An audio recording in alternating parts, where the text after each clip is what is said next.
Okay, thank you everyone for uh, joining us for this talk on patient-centered care from our two co-panelists, Dr. Ken Leslie and Dr. Erica Song. Dr. Leslie is an hepatopancreatico-biliary surgeon at the Baker Center for Pancreatic Cancer. He is a strong contributor to educational and leadership activities in general surgery. He has held appointments as Director of Core Surgery, Director of Surgical Education, Site Chief of General Surgery, and Program Director for General Surgery. Dr. Leslie is an acclaimed teacher and role model. In July 2012, Dr. Leslie assumed leadership of the Division of General Surgery, and his mission was to produce a division that leads the country in surgical education, research, surgical innovation, and high quality of fiscally responsible patient care.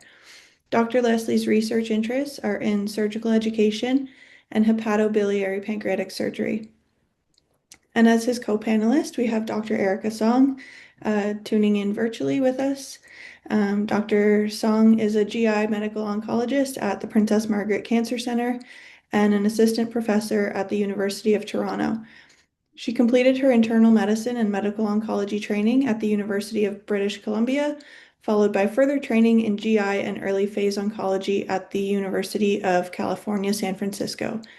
Dr. Song also completed a Master's of Public Health at Harvard University, and her research interests involve genomics and clinical trials with a focus on pancreatic cancer.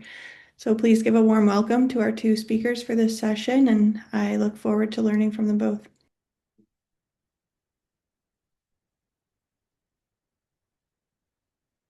Where do you want to go first, Jessica?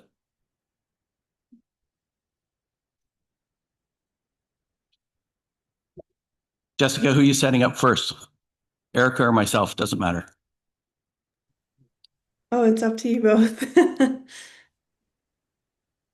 We didn't discuss that. Okay.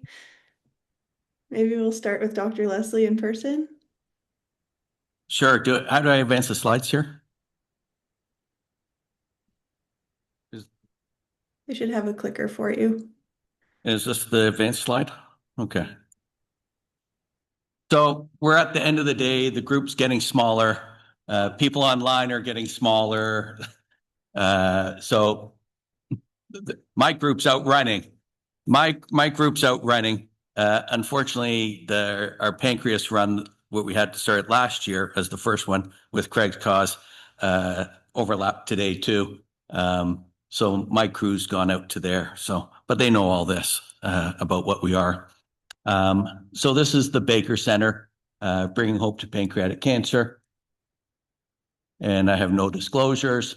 And the outline today is I'll talk a bit about our Rick Baker journey, who funded us, how we created it, the vision, the operation, the coordination of patient care through the Baker Center, importantly, the research at the Baker Center, and how to fund the Baker Center, and then where we're heading next. And hopefully this will give people ideas about how a system can function well and focus on our pancreatic cancer patients.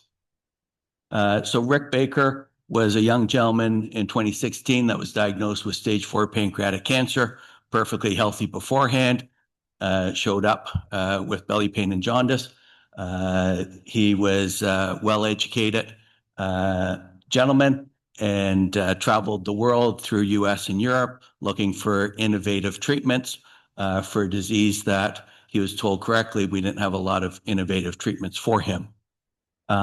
He had genomics early on and had a unique error, and that gave him additional treatment options, which was a challenge for him to find in Ontario, but slowly worked out. He was his own advocate. So in 2019, after 3 years of survival and seeing how other centers worked and how they cared for him, he thought that would be a reasonable thing that we should have in London. And he decided to donate $1.5 million to start and our goal was to raise $10 million over 10 years off that initial money. And his goals were simple, just like the survey from last night. It was about to expedite care, streamline care, and focus on novel research. So exactly what you said last night was happening to him in 2016. He passed away in 2020, so 4 years later from his original diagnosis. And we've continued to center around accessible care, coordination of care, strong belief in genetic profiling and personalized medicine. And that's where he left us. And this is kind of just to say the obvious. If we just sit around and do nothing and hope that it just occurs, it's not going to happen. And that was kind of Rick's belief. He said he had to do things. He was a computer person and a business person in his background. So the creation of the Baker Clinic required a vision, goals. You have to get the right personnel with time and, of course, money. And that's always a challenge in the healthcare system about where that money comes from. So the Baker Center vision, transforming pancreatic cancer care through rapid diagnosis, person-centered care, groundbreaking research, multidisciplinary excellence, achieving the best outcome and quality of life for every patient. And some of the goals are to improve coordination. As you heard last night, and as Rick experienced, it was poorly coordinated from his diagnosis to treatment. And it started off, Nancy was here. She's our nurse navigator, our patient care navigator. And her job, and I'll describe it a little later on, is purely to navigate that patient to come into the system, their diagnosis, and their treatment path from start to finish. We had to working on better database tracking and measuring outcomes, knowing where the problems were. And one of the things that Rick wants is novel, and we need a more research team. We had to get the diagnosis quicker, and part of the problem is doing that assessment about why is it so slow. And some of it was access into the system, and some of it was access to quick diagnosis and biopsies. And our EUS machine wasn't enough, so we bought another one with the Baker donation. So not the hospital buying it, we bought it. We saw the error, it was slowing us down, went to the hospital and said, we'll purchase it, you guys just do the operational cost. And then suddenly we've got quick access to buying services for our patients. And then we offer genomic sequencing for all diagnosed patients.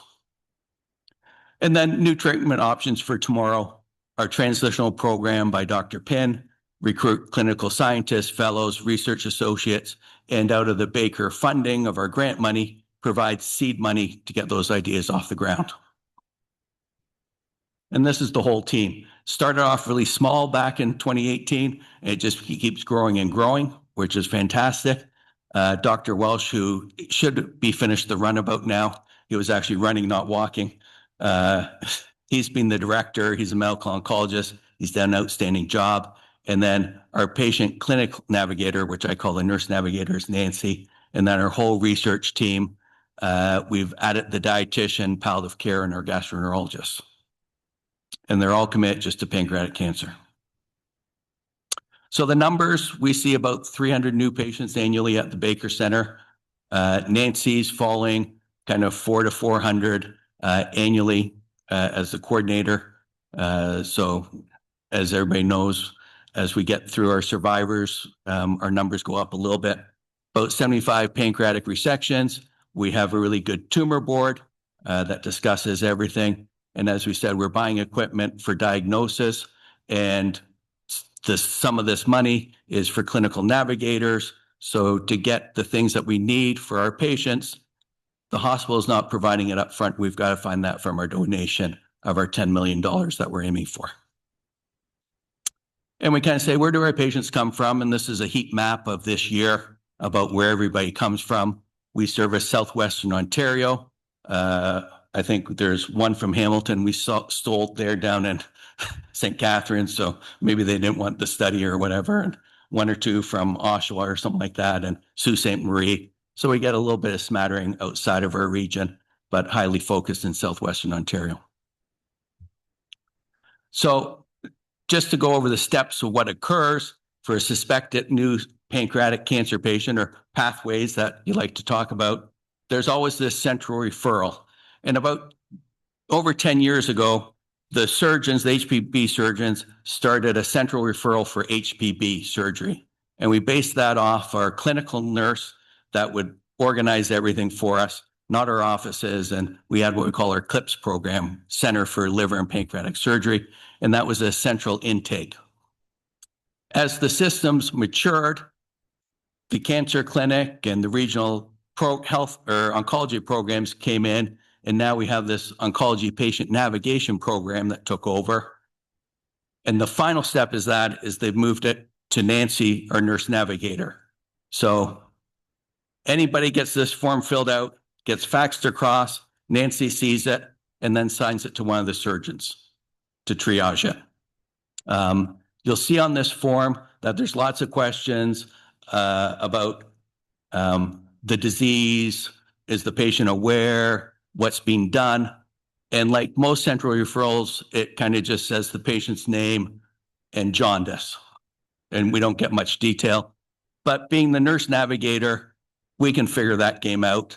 If it just went to an intake clerk, they would junk that back to the family physician, and then more stall would occur.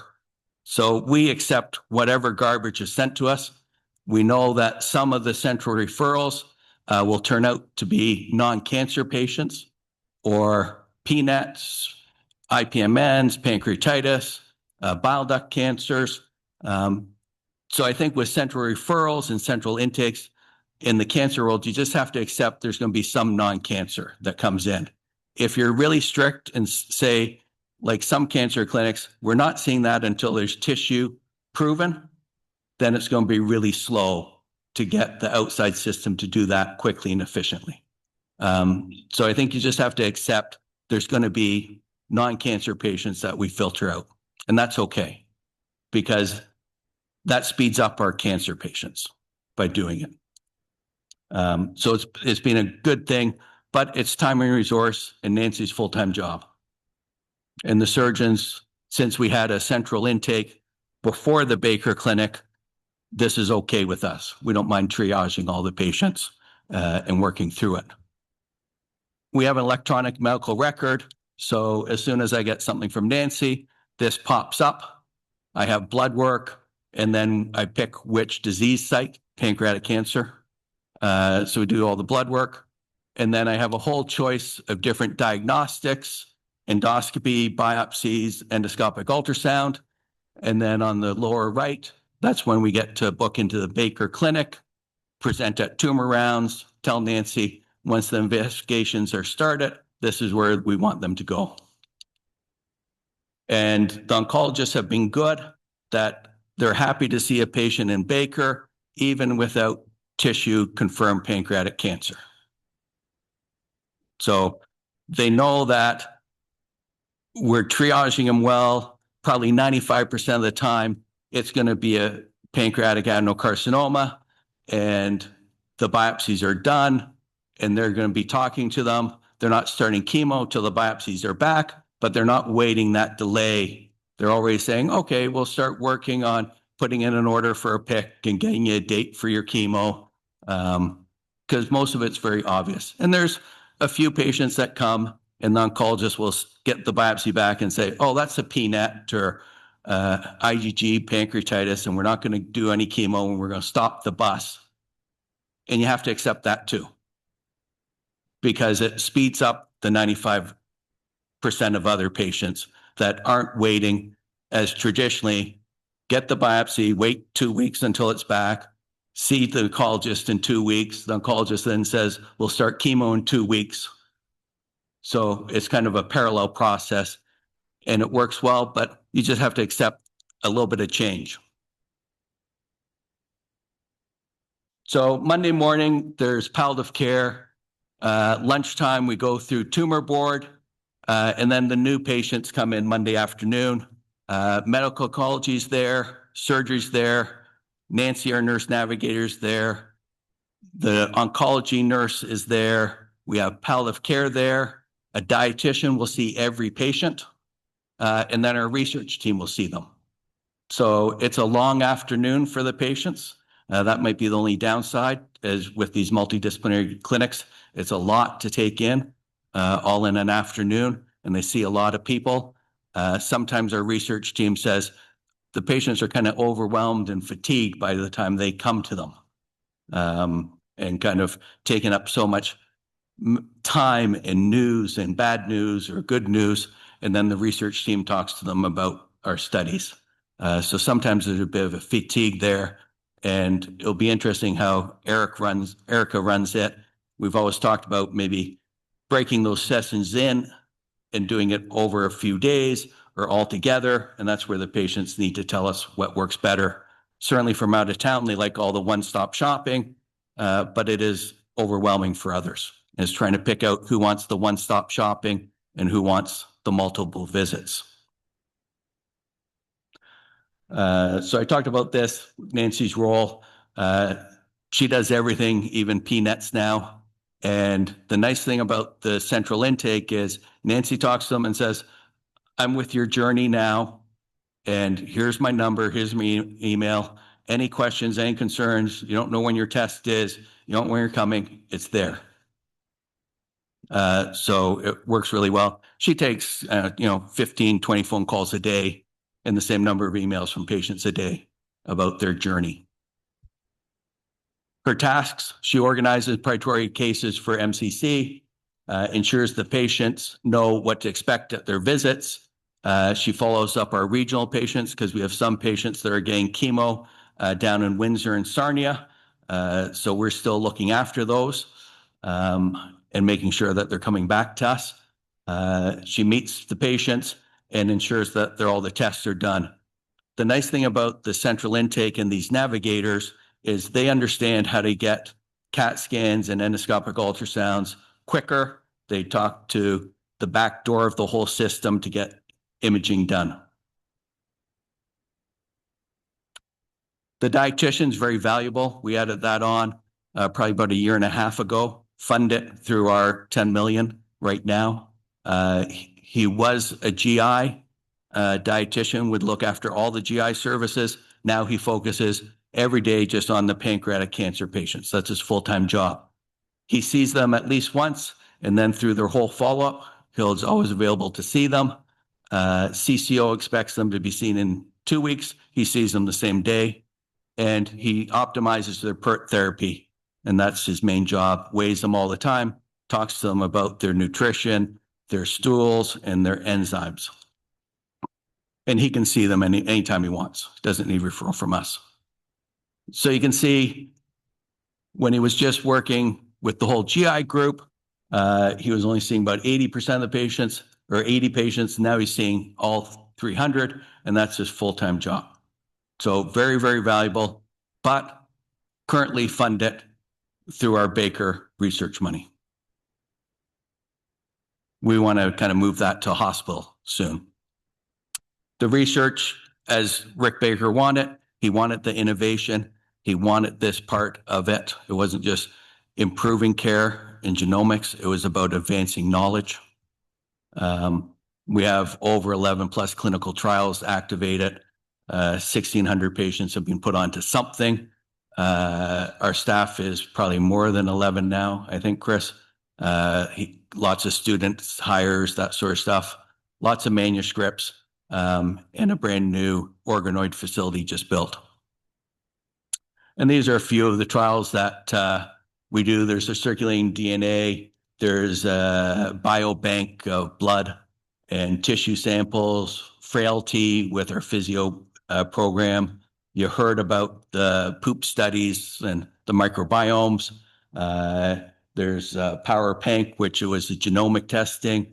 And then we get involved with some other of the bigger studies also.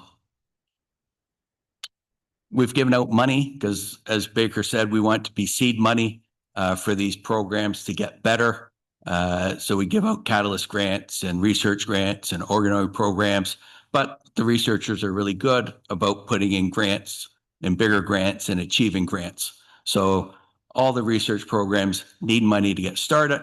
All the programs need more money to keep going. So the researchers know that, we know that, and it's working well, and you have to get them started. The funding's always a fun one. As we said, he started off with $1.5 million. We're at year 6 and just over $9 million. The goal was $10 million in 10 years. So we've kind of broke that goal.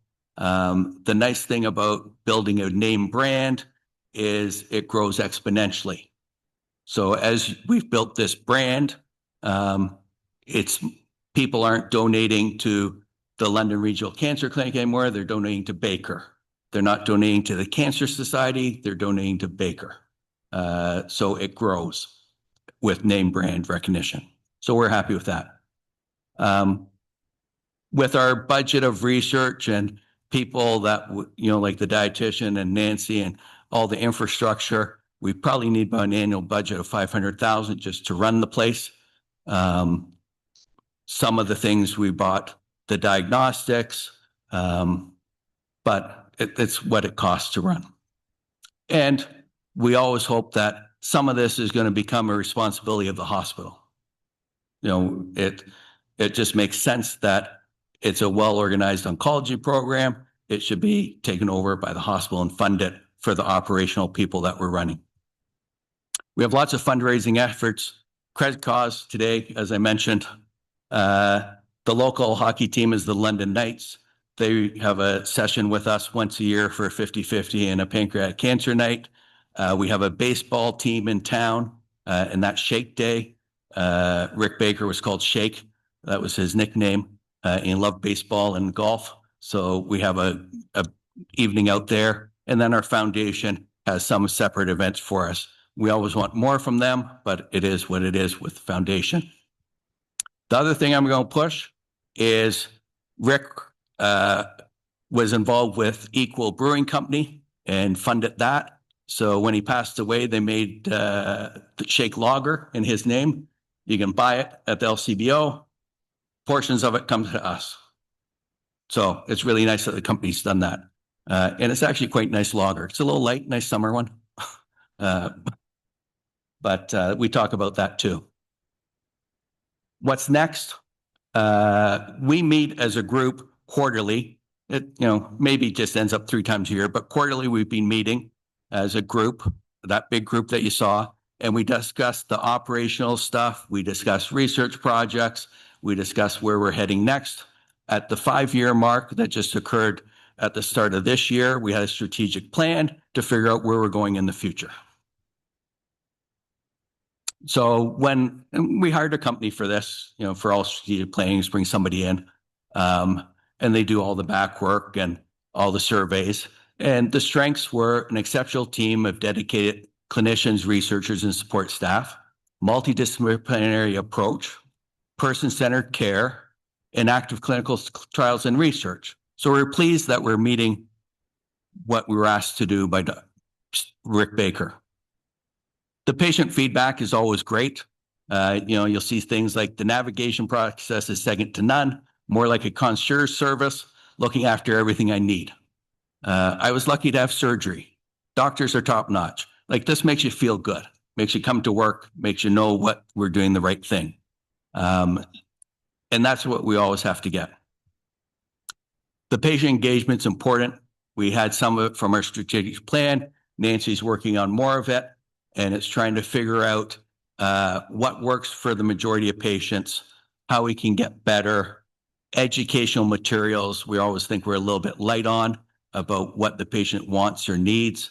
Our fellow Dan's working on some clinical research handouts to kind of educate the patients about our clinical trials.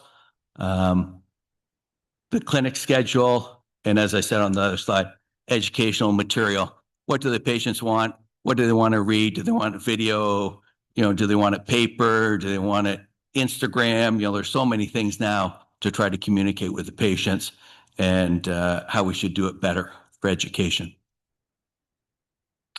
We're working on a dashboard. If we have this system that's working and we want to improve it, we have to know the true metrics and where we can improve it. And you would think that this is easy to do in a hospital system, but it's a really hard thing to do and figure out what we're doing and what we're doing well. If you said, how long does it take to get a CAT scan? And you'd say, Well, usually a week or two.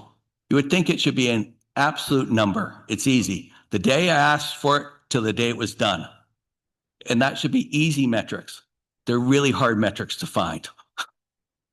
When you talk to radiology, they'll say, well, for a P2 case, which is an oncology case, so every oncology case, we do it within 2 weeks, 85% of the time.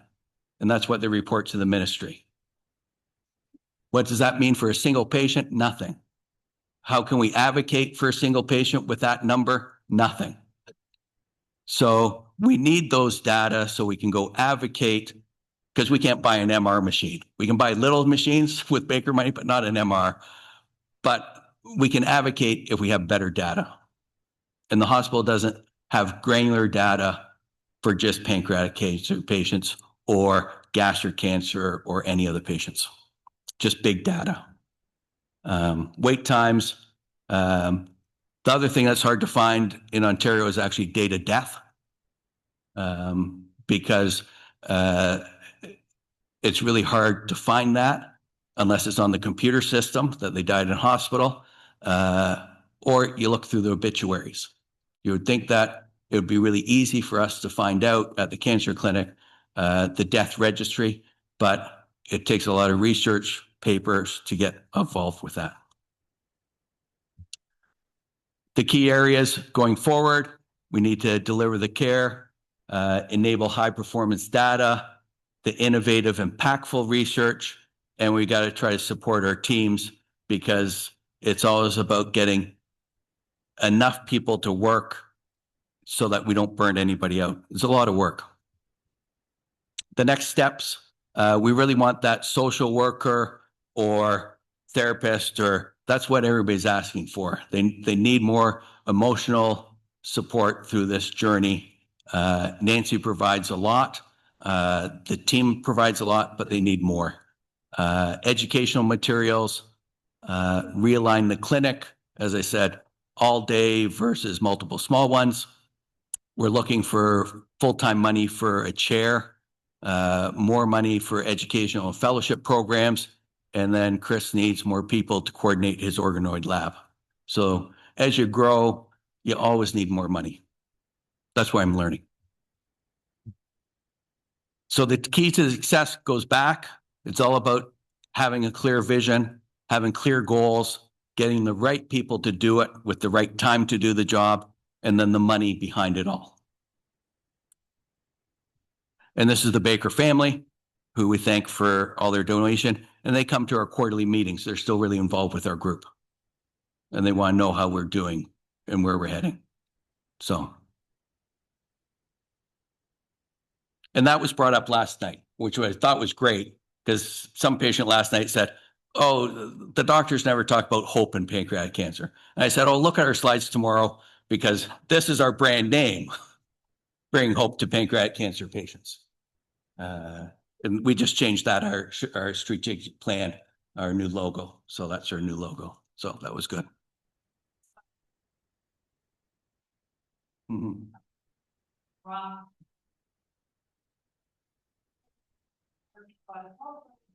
You know, patients that have that hope and have that support, you know, family, and, you know, things to look forward to and work towards.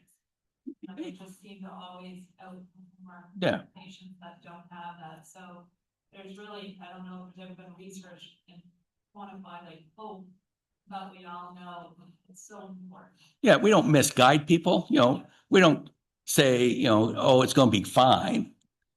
But we provide them with details, and we provide them with structure, and we provide them with support, and we provide them with, okay, this is where we're going to head, and we're going to hope for see what our next steps are, and everybody's here to support you.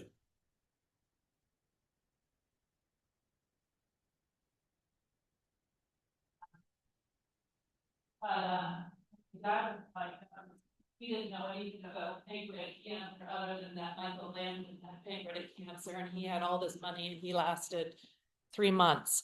But what we did know was that you go get a second opinion, you get a first opinion, you get a second opinion, and we were following many of the advice of the Canadian Cancer Society. So we went and got the second opinion, and we ran back to the first because the first doctor was willing to work with us, look at clinical trials, willing to, assist us if it meant traveling outside of Canada to find those clinical trials and to give Dad some hope. And then the second surgeon had said, Dad had stood up after he spent 5 minutes with us, and Dad stood up and shook his hand and said, "Thank you very much for your time. I'm going to beat this." And he goes, "No, you won't." And I thought, you don't have to say you won't. You can say, "I'll do what I can to help." Or, well, there's certainly, we'll look at all the treatments that are available to you. So you're right, you don't mislead, but there is a way to provide hope that's realistic. And all these patients that we work with, Erin can speak to it. She speaks with a group every Monday night, and they all know Dan Fine in Vancouver. He took the kicking pancreas by the horns and grew it from a $4,000 event to a $104,000 event this year. And he knows he's terminal, but he is completely invested in hope and sharing that he's living a good quality of life now. He's happy, he's getting to do the things he wants to do, and he's living well. So that hope goes a long way. I guess in the interest of time, because I just took it up, I hope, does anyone have any questions before we just move on to? Well, we do Erica first, and then Yeah, if there's enough time, Dr. questions. Sang. Perfect. So Dr. Sang? Sounds great. I'm just going to share my screen, so give me just a minute.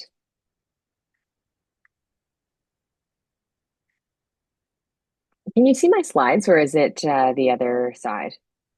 No, it looks good. Okay, great.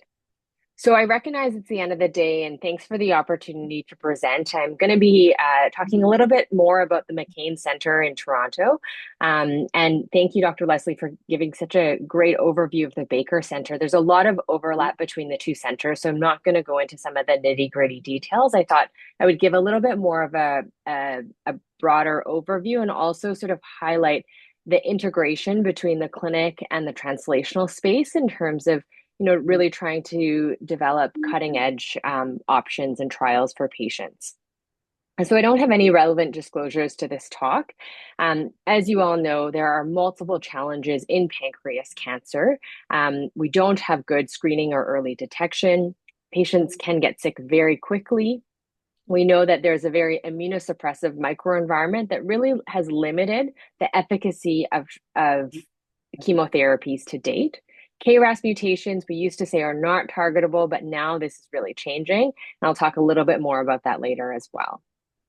So taking care of individuals with pancreas cancer is really complicated, but also very much multidisciplinary. We've listed some of the specialties that are involved when a patient is initially diagnosed sort of throughout their trajectory. And it really is, working closely with a lot of different physicians, but also other allied health disciplines to make sure that we're supporting patients and their families. So the McCain Clinic was actually developed by Steve Gallinger and Malcolm Moore back in 2011, 2012. At the time, they were seeing about 180 new patients per year. And these are some of the goals. It was meant to be a one-stop clinic. Patients could be referred without a tissue diagnosis. And the goal was really, a coordinated approach to research. And that at that time, 10% of patients prior to that were enrolled in a clinical trial. Our more recent metrics are that we see more than 400 new patients per year. Some of them are resectable and do go on to surgery. There's an average of 60 days from referral to first appointment. And so certainly a patient can show up in the emergency department on a Monday night with new jaundice. A CT scan shows a pancreatic mass. They can be referred, and we see them that Thursday morning. So we have weekly Thursday morning clinics. There's typically 5 new patients booked every Thursday morning for the medical oncologist. The surgeons see anywhere between sort of 2 to 10 patients, just depending on what their referral numbers look like. And certainly we see some patients together as well. As I mentioned, we consult without a tissue diagnosis and really help to coordinate the biopsy. And this is actually really helpful because a lot of trials actually mandate tissue. And particularly now, when we are now seeing frontline KRAS inhibitor trials, there are frontline PRMT5 inhibitor trials which target an MTAP deletion. And so you actually need to have that information up front.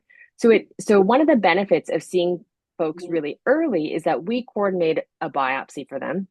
Typically, we do a liver biopsy, particularly for metastatic disease, and we are able to get multiple cores. And the benefit of that is that the first 2 cores will go for a clinical diagnosis, and the rest of it can go towards a research study. And that will help us in terms of profiling as well. I'll touch later on some updates in terms of provincial access to testing too, which I think is going to be really important moving forward. All cases are reviewed at our MCC. So we actually have a split tumor board. So we do one on Thursday morning from 8:30 to 9. We go over all the cases that are going to be seen that morning at McCain. And then we have another half hour from 12:30 to 1 on Thursdays where we go over, existing patients. As I mentioned, 25% have a combined appointment. All of our patients are seen by a social worker as well as reviewed by a genetic counselor. We have 3 full-time clinical program staff. There are multiple integrated research staff, and really almost 75% of our patients take part in some form of research, which I think is really, really important. And then we also have an observership program where multiple people from other parts of the world have come to sort of learn more about developing this type of integrated rapid access clinic to take back home. So in terms of the impact, this was a retrospective study led by one of our prior fellows, Gordon Moffat, who's now at Queen's, and really looking at, what were the benefits of implementing this interprofessional rapid access clinic. So looking back at the data, they reported that there was actually an improvement in overall survival, patient-supported well-being, obviously time to initial assessment visit and pathologic diagnosis, as well as time to symptom management improvement and more frequent interactions with allied health professionals. I think taking all of this together, it's very validating in terms of being able to meet the initial goals, but really importantly, try to improve patient outcomes and quality of life, which are ultimately our goals. I won't go over all of the curves, but essentially this was the goal. And then the other piece that I think is really important and really exciting is how well integrated the clinic is with the translational piece. And so we work very closely with the Ontario Institute for Cancer Research, which is right across the street, specifically with a group called PanCure. So it's the Translational Pancreas Cancer Initiative. It was initially really spearheaded by Steve Gallinger and is also run by Fayez Nata and Rob Grant now. And so this is the pathway typically about how I'm going to break it down in terms of what happens when a patient is seen, but then also everything that happens downstream that they don't necessarily see. So as I mentioned, we see patients in clinic every Thursday morning. We actually sit in on the lab meetings at PanCure every week as well. And so we're very well integrated in terms of talking about ideas and also bringing up, concerns or gaps perhaps in the clinic. From a downstream impact in terms of tissue banking, which is very important from a research perspective, is that initially patients are referred, they're triaged for research before we even see them. There's the initial McCain consultation. Typically at that consult, patients are also consented to various banking protocols. This includes an HPV tissue banking protocol. We have a pancreas cancer registry as well, which consists of epidemiological data and prospective clinical data, and obviously any relevant interventional clinical trials. We develop a plan together at multidisciplinary tumor boards. And then if a patient undergoes a biopsy, this is then sent for whole genome and transcriptome sequencing and development of a patient-derived organoid. And we actually review that at our monthly molecular rounds. Patients go on treatment. At the time of progression, we'll actually talk to them about potentially another biopsy as well for sequencing to see if that may help to impact their care. Along the way, there are serial blood draws as well, and this is helpful for ctDNA analysis as well as other correlative studies. On top of that, there are other complementary studies, including Nuance, which is more of a nutritional intervention, as well as an early palliative care study.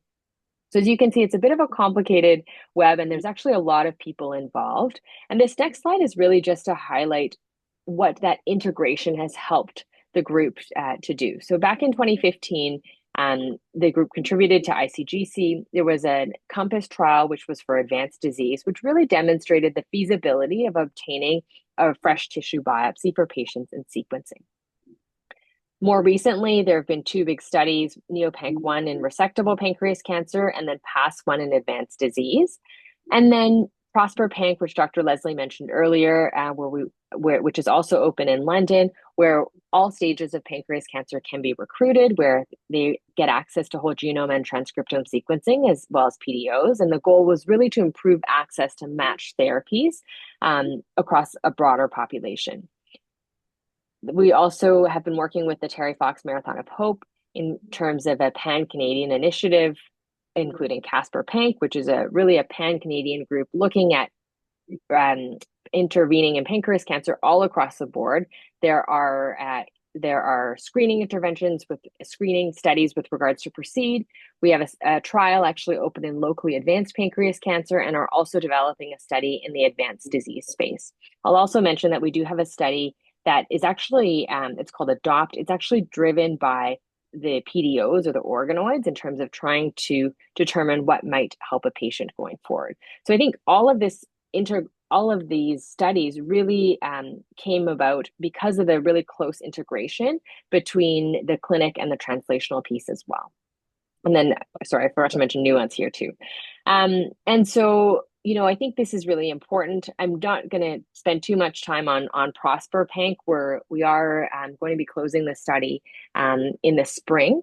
But really the downstream impacts are really important, because once you are able to identify an actionable mutation, the next step is how can you actually intervene and match a patient to a targeted treatment. So we're very well integrated with the phase 1 program, early phase and investigator-initiated trials, and options through the CCTG as well, which is the National Cancer Trials Group. I just want to put in a plug for something that is really important, and I'm sure you're all aware of this now, but as of October 1st, 2025, the government and CCO is actually funding a somatic panel for all pancreas cancers. So this is the panel. These are all potentially targetable mutations: BRAF, HRD, so BRCA, PALB2, as well as RAD51C and D, EGFR, HER2, KRAS. And this piece is really important because there are now multiple KRAS inhibitor trials that are actually available. So the first study out of the gate has already finished accruing. So this is a second and third line KRAS inhibitor study through Revolution Medicine, and we anticipate that the results are likely going to be reported in 2026. So that may, if positive, may potentially change how we treat pancreas cancer. Every other company, as you can imagine, has also developed a KRAS inhibitor or a pan-RAS inhibitor, and those studies are available currently through phase 1, but a number of studies also have frontline KRAS inhibitor trials that are phase 3. So that is also coming likely in 2026. And so it's actually really important that all of our patients are tested up front. Many of these frontline trials will allow you to start patients on chemotherapy initially while you're waiting for the KRAS result, which is so important from a patient standpoint, that you're not waiting for the mutation result to come back before you start on treatment. The fact that you can at least start chemotherapy first, I think, is key. But we really need to spread the word about testing everyone. It's done in 5 labs across Ontario right now. So the pathologists essentially redirect after the diagnosis is made. But this piece is really important as well. So, before we were certainly advocating for our liver biopsies and sort of the downstream genome, but it's really terrific news that this is now available to everyone and every patient across Ontario. The last thing I want to just highlight is, and I think Dr. Leslie really brought this point home too, is that the interdisciplinary team is really critical to improving patient care and outcomes, and really helps to leverage different expertise. Precision medicine in pancreas cancer is really now a reality. We used to, be jealous of our colleagues in lung cancer, for example, where, it really has been the poster child for targeted options. And I think it's really exciting that that is actually now here for pancreas cancer as well. So I'll stop there, and I'm happy to take any questions as well. But really a huge shout out to everyone on our team, and it's really a group effort as we try to improve care and quality of life for these patients.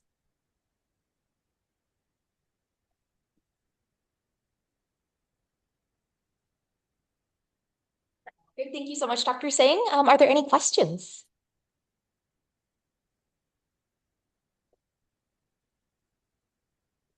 Yeah, of course. Yeah. We just have one question coming up. I want to, hi, Erica, I want to thank you. I want to thank Baker Centre. It's really exciting knowing that we've got these establishments in Ontario, where I live, so I'm a little biased on that, but it's just very exciting to know that there's this kind of care that's available to pancreatic patients. I just wanted to ask, and maybe it just shows my being very naive, but do either of your centers have any type of survivorship plan offered for now that we have more people like myself that are living past cancer? Because I know it's something I've had conversations with other survivors. So is that something on your forefront that you do? Erica, you guys? For sure. We have a survivorship program actually through Princess Margaret. And so most of our patients will be referred there. Certainly, I actually tend to follow my patients who are longer term survivors as well. And so they don't really lose access to our group regardless. Hopefully that answers your question. Is that for all cancer patients at Princess Margaret have a survivorship group, or just the pancreas ones? It's across Princess Margaret. Yeah, and certainly we don't have that, though we do see our patients long-term in our clinic and that sort of stuff. And we're always looking for long-term patients because that gives us the drive and the hope that we're slowly getting better and that things are improving. And there are more, and there's more survivors than when I started 30 years ago, and we're a little bit better. But we're certainly outweighed in the survivorship with breast cancer and all the other cancers that have a huge number. Work with basically it's a patient group funded through Terry Fox. And it's a question that comes up a lot, not only for pancreatic patients, but across Canada, that they feel somewhat abandoned after their care is finished with an oncologist, and they find it very difficult to self-advocate with their family doctors. And so just having some type of kind of direction would be very, very helpful. And I know that I was aware that Princess Margaret did that. I didn't know if they had anything specific for pancreatic, but I think it's an opportunity perhaps for consideration, and something I've started with Windsor University or Windsor Hospital potentially. So that's a great point. Thank you.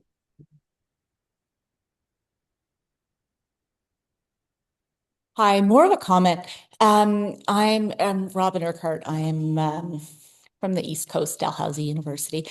I really enjoyed hearing about both of those models. I think they're really both exemplary models of interdisciplinary care, and unfortunately, we don't have them across the rest of the country. I think there was two things I was going to comment on. One was the question around hope earlier. I think it was Stephanie, you asked or you kind of said, I don't know if there's research on it. There actually is research out there around hope and individuals with cancer, and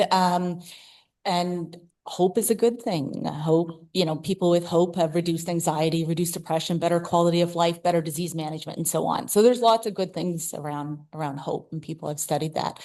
And then my other comment, it was really nice to see throughout the day and in your presentation just now, some references to the Marathon of Hope Cancer Centers Network. And so I lead that part of that network from Nova Scotia, although I'm a health services researcher and a population health scientist, not a bench scientist.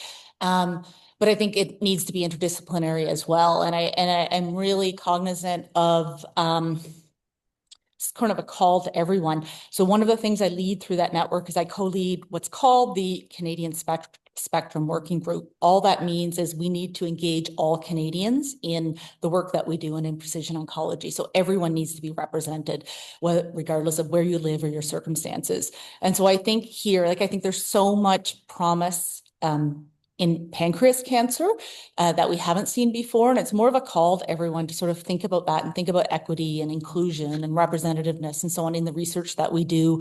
And I'll tie it to the Marathon of Hope because there's a lot of work being done there to make sure that precision oncology, again, I come from an area of the country where we don't have these sorts of models, at least developed to the same degree. But, regardless if you live in Labrador City or if you live in downtown Toronto or if you live wherever, you should have access to these, right? So it's more of just a comment. I was really happy to see throughout the day some references to sort of a lot of integration with folks who are doing work in the Marathon of Hope and just to put the call out to remember, we need to make sure we represent all Canadians.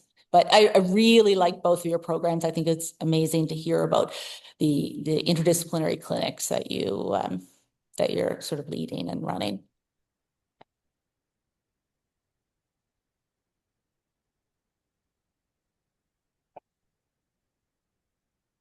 Yeah, thanks very much. It was an excellent talk and really like those models. And I know there's a prostate cancer one in another country similar.